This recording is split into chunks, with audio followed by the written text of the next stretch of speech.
నియోజకవర్గాల పునర్విభజన 2026లో జరగాలి. 2029 ఎన్నికలు కొత్త వాటిలో జరుగుతుంది. అట్లాగే మహిళా రిజర్వేషన్స్ 33% కూడా 2029లో జరగబోతుంది.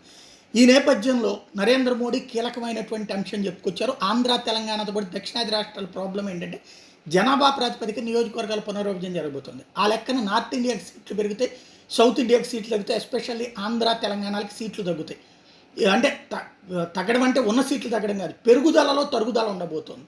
కాబట్టి ఈ అంశం మీద ఈనాడుకి ఇచ్చిన ఇంటర్వ్యూలో ముఖ్యమంత్రిగా పనిచేసిన విస్తృత అనుభవం ఉన్న అతి కొద్ది మంది ప్రధానమంత్రులు నేను ఒకడిని. అందువల్ల నేను రాష్ట్రాల ఆందోళనను అర్థం చేసుకోగలుగుతాను. జాతీయ ఆశయాలతో పాటు ప్రాంతీయ ఆకాంక్షలు నెరవేర్చాలన్నదే మా లక్ష్యం. మన ఏకత్వాన్ని విశ్వసించే ప్రజలకు ఇచ్చే హామీ ఏంటంటే నియోజకవర్గాల పునర్విభజన కసరత్తు ఎట్టి పరిస్థితుల్లోనూ దేశాన్ని విభజించదు, ఏ ప్రాంతానికి అనుచిత ప్రయోజనం కల్పించదు. అది మన ప్రజాస్వామ్యాలు అందరికీ సమానంగా తగిన విధంగా ప్రాతినిధ్యం కల్పించడానికి చేసే కసరత్తే.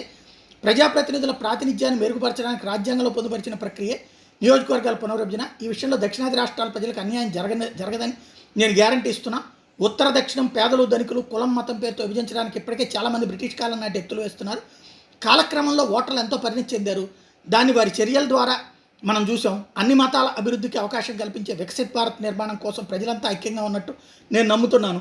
అందువల్ల ప్రజలెవరు మోసపోరు, విడిపోరు. గోడలపై రాసినట్టుగా స్పష్టంగా కనిపిస్తున్న ఈ దృశ్యాన్ని కాంగ్రెస్ పార్టీ చూడలేకపోయినా ప్రజలు ఓటు ద్వారా స్పష్టమైన సందేశాన్ని పంపుతారని నమ్ముతున్నానని ప్రకటించారు.